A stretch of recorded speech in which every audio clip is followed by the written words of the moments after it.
On behalf of claimant, which is Donnie Depp, witness Issac Baruch, and this is his UK witness testimony that he gave in December of 2019.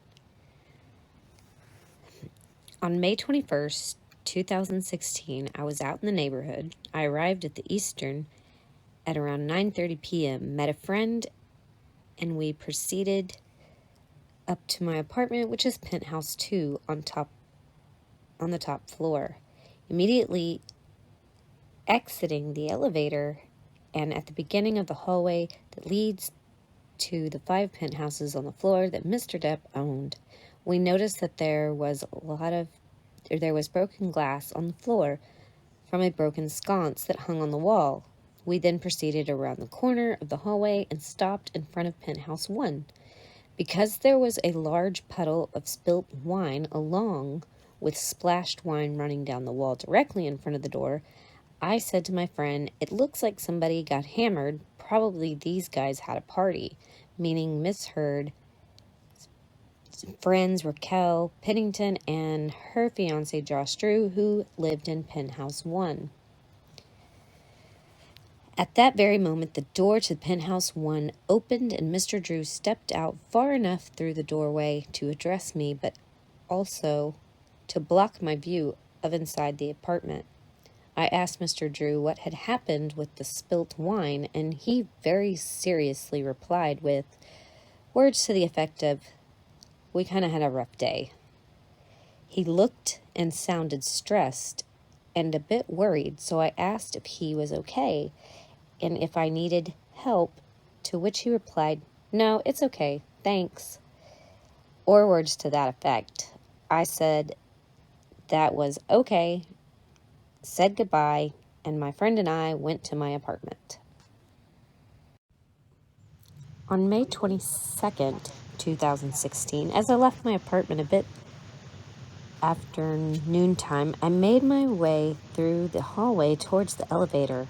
I met the congregation of people in the front of penthouse 1.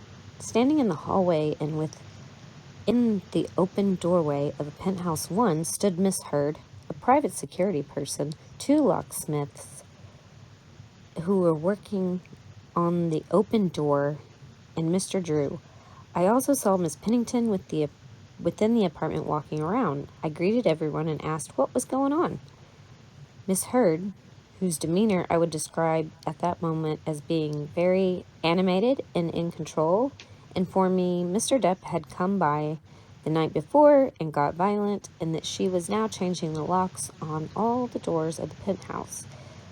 This is 1, 3, and 5, and not to worry about the locks on my apartment.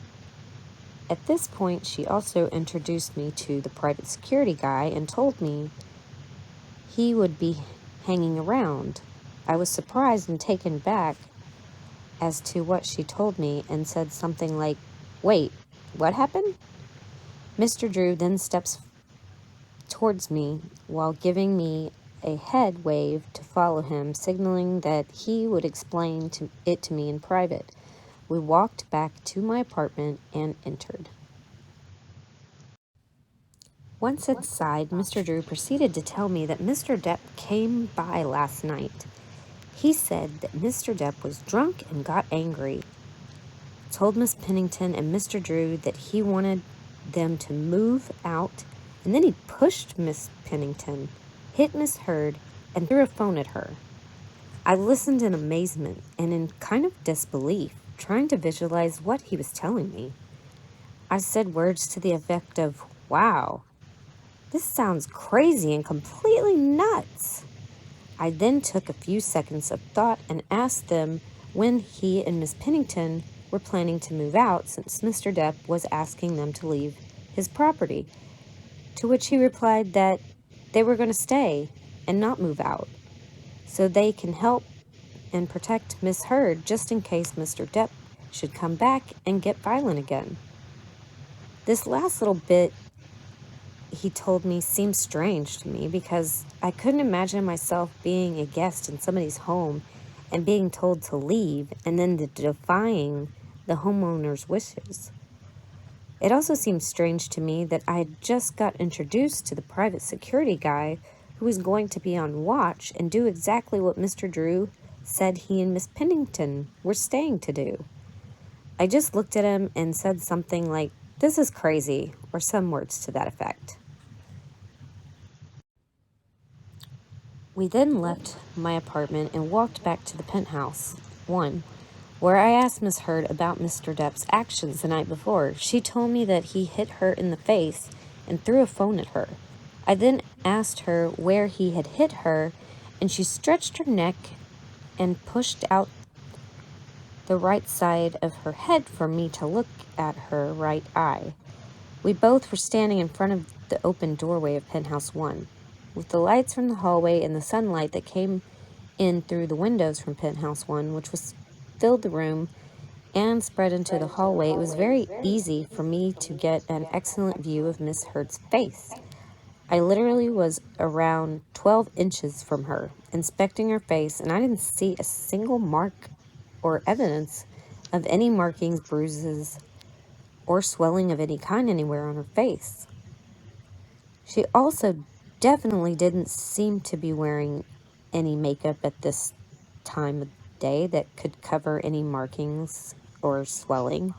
Her face looked to me just as natural and normal as all the other times I've seen it over in the past 3 years while hanging out together and around the apartments. As I backed away from inspecting her face, I jestfully said something like, "Well, I don't see anything, but maybe it's all that beauty from one side of your face outshining the other side of your face." Miss Heard then smiled and laughed at me while appreciating the compliment, but didn't offer any excuses as to why I couldn't see any marks, bruising, or swelling. At this point, I said something to the effect of, "This all seems so unreal and crazy," and that I had to get going. I then said my goodbyes to everyone, gave Miss Heard a hug, and left the Eastern. The next day, on May 23rd, 2016, Miss Heard knocked on my door somewhere between late morning and early afternoon. Facing each other as I held the door open, she told me that she had to go out and that she wouldn't be home when the cleaning lady was going to come by. She asked me to do a favor and take her apartment key and let in the cleaning lady when she arrived. I informed her that I couldn't do this for her because I woke up not feeling too well with the start of a chest cold and that I'd be upstairs lying down for the day. She seemed a bit distressed at my answer, saying something to the effect of, "Ah, okay, I gotta figure this out," leading me to think that she was only depending upon me to do this favor. I then told her, "Hey, why don't you put the key in an envelope and bring it downstairs and leave it with Alex or whoever's down there at the concierge desk, and just tell Hilda, the usual housekeeper, that you're leaving it there for her." She replied, "Yeah, I guess I could do that," or something to that effect. Once again, exactly as the day before, we stood in an open doorway, and I again had an excellent opportunity to take a good look at her face. There was plenty of light at my doorway, as we stood no more than 2 to 3 feet apart from each other. Again, I saw no marks of any kind on either side of her face. There were no bruises, scratches, redness, dark spots, or swelling of any kind. I told her I was sorry that I couldn't help her, and we said goodbye to each other, and I closed the door as she walked away. During the day of Tuesday, May 24th, 2016, or Wednesday, May 25th, 2016, I can't recall exactly which date, I saw Miss Heard again on multiple occasions. The first occasion on this day was when I walked out of my apartment to go downstairs and get something from the coffee shop, which is directly out front of the Eastern. As I was closing and locking my door to leave, Miss Heard was arriving with a group of women at her door to Penthouse 3. I knew 3 of the women, Miss Heard, her sister Whitney, and Melanie Iglesias, who is Miss Heard's makeup artist friend. At that point, while locking my door, I addressed them all with the usual, "Hey, how's it going?" At which point, Whitney Heard came to greet me with an open arm, shouting, "Isaac!" I said, Stop. I'm not feeling so hot. I love you also, but I don't want to get you sick," or something to that effect, and ducked under her outreached arms and made my way past her to the other women in front of Penthouse 3, who were all laughing at the exchange between Whitney and I. Although I saw Amber Heard only for briefly this time, I had a casual passing view of her face where nothing out of the ordinary stuck out to me. A short while later was the second time that I saw Miss Heard on this day, when I was coming back in from getting a drink at the cafe, and Miss Heard was exiting with her group of women. This time we were seeing each other in the lobby with the daylight shining on her face from the glass doors behind me. There was plenty of time for me to look at her face as we were both smiling at each other and acknowledging each other. As I said, "See you later," smiling at her, I saw no evidence of marks on her face.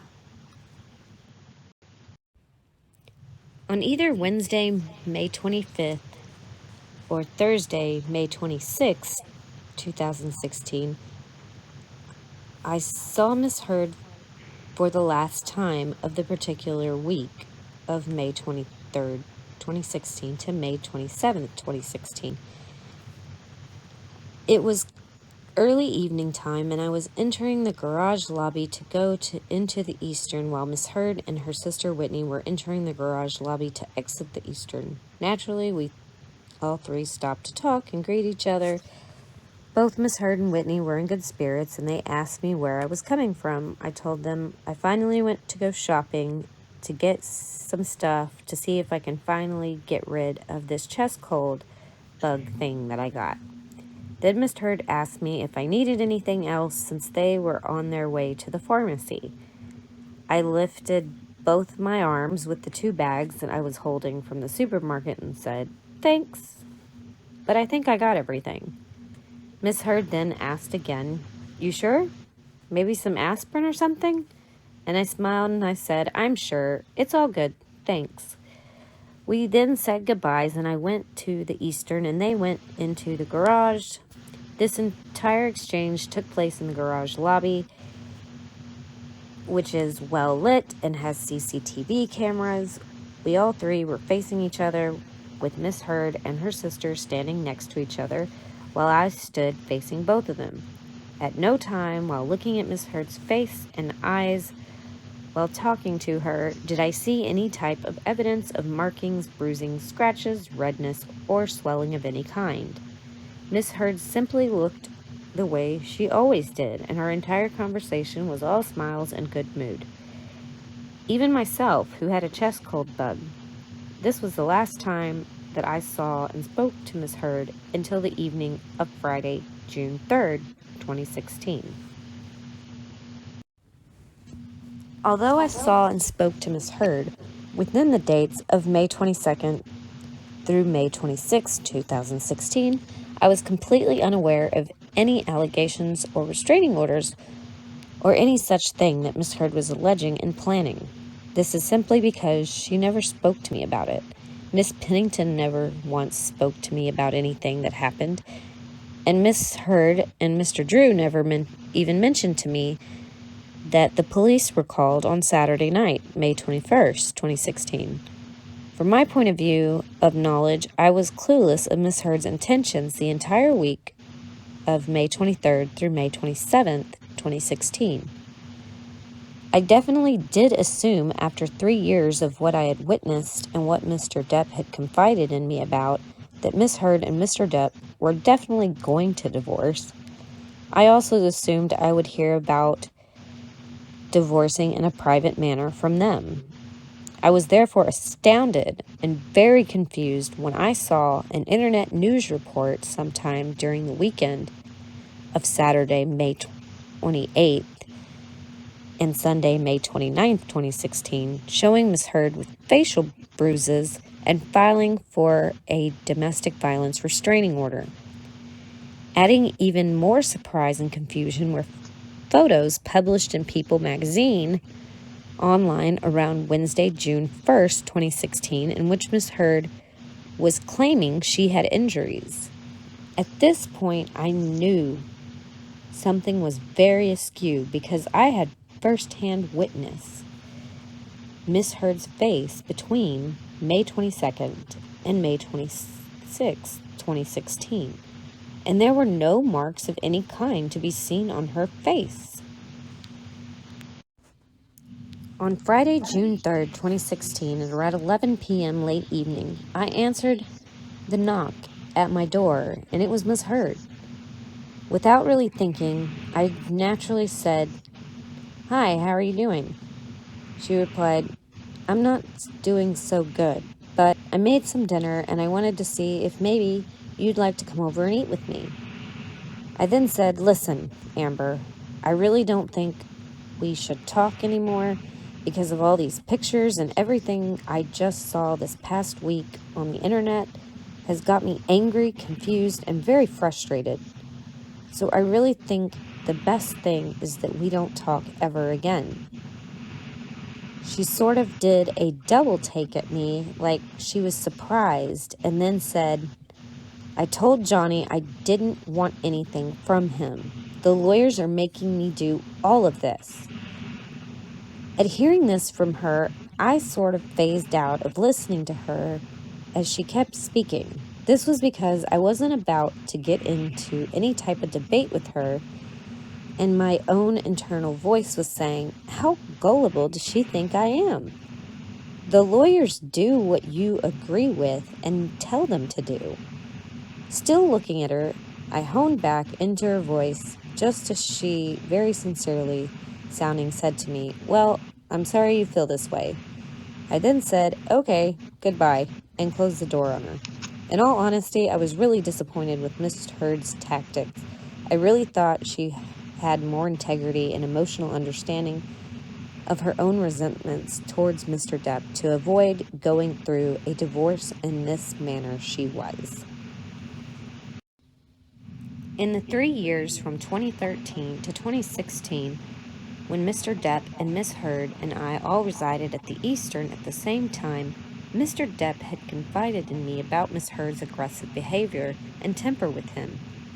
I have also witnessed Miss Heard harassing and instigating argumentative behavior with Mr. Depp while they were on the telephone.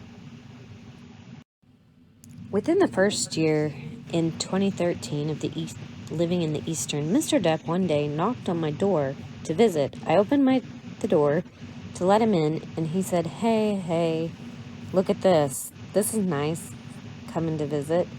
He smiled, but I noticed that he also seemed down and a bit distraught, like if he was crying. I said, "Dude, come on, come in, sit down, what's up?" We both sat down, and he started telling me about his relationship with Miss Heard. He said, "I don't know what to do." I said, "About what?" He said, "She likes to argue, and she likes to hit." I said, "What do you mean? Sexually?" He smiled and said, "No, she just wants to argue about stuff all the time, and then she'll start hitting me." I was surprised when he said this, and I asked, most disbelieving, "You mean like playful hitting or hitting?" He said, "Yes, she argues and then she'll start punching me and wants to fight. I'll try to stop her, but she keeps going to the point where I'm just stop trying to stop her and say, 'Okay, go ahead, do your worst, get it out of your system.'" He then said, "I don't know what I'm going to do because I'm not going to hit her. You know me, I'm not going to hit her. I love her." We sat in silence for a minute, and I thought back to the first time Mr. Depp and Miss Heard came into the penthouse to look at paintings. The first thing she had said to me when they walked in was, I hope we didn't keep you up last night with all of the shouting from our place. I then said to Mr. Depp, listen, I can't tell you who to love or not to love. That's for you to decide. I can't even imagine telling anyone who to love. But it seems to me that a healthy relationship brings the best out of people, with ups and downs. Hitting definitely doesn't sound too healthy. I don't know. I'm single. What do I know? Then again, nothing is written in stone, John. A relationship doesn't have to last forever. It could last a day, a month, a year, whatever. You know that. But that's for you to decide. You don't have to stay in this relationship if you don't want to. Nothing is written in stone, man. We stayed talking a bit longer, but this was the crux of our conversation. I distinctly remember this occasion because it was the first time that we had ever had this type of talk with each other. Between March 2013 and May 2016, I've witnessed Mr. Depp leave the Eastern residence at least 4 times to take refuge in his home in Hollywood because of Miss Heard's temper and physical abuse towards him. Each of these times he confided in me that it's the same type of situation where she goes out of control and starts mentally harassing him, then physically abusing him, leaving him no choice but to leave in order to escape the situation. I don't remember the exact year it was when Mr. Depp, accompanied by Miss Heard, went to his island to detox from opioids, but I do remember him coming back to the Eastern from this trip to the island. I believe it was Mr. Depp's sister Christy who knocked on my door and asked me to come over to Penthouse 3 because Mr. Depp just arrived home and was asking if I was around to come over.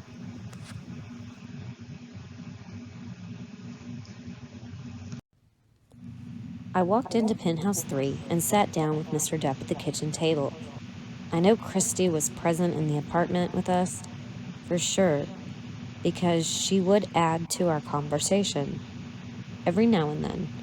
I'm unsure, though, of who the other people present were, although I'm sure there were other people present. Possibly these were Stephen Deuters or Nathan Holmes, along with possibly the nurse who worked with Dr. Kipper, or it could have been some of Mr. Depp's bodyguards. I would have expected Miss Heard to have been there also, but she wasn't. Talking with Mr. Depp and having past experiences with other people who have detoxed, it was obvious that Mr. Depp was in a much happier and more acutely present mindset, although emotionally still a bit raw and vulnerable from the detox. We talked about the detox experience and how it was.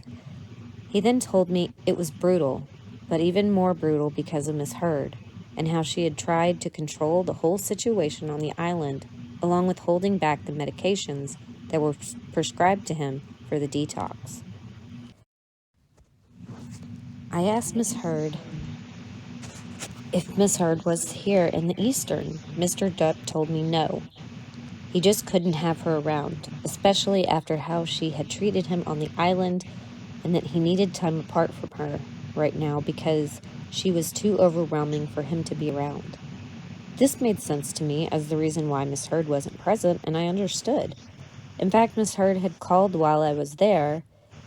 I was told by one of the people present that day, I do not recall exactly who, that she had been very persistent in calling and trying to talk to him, and not very understanding of Mr. Depp needing some time apart after what happened and how she had treated him on the island.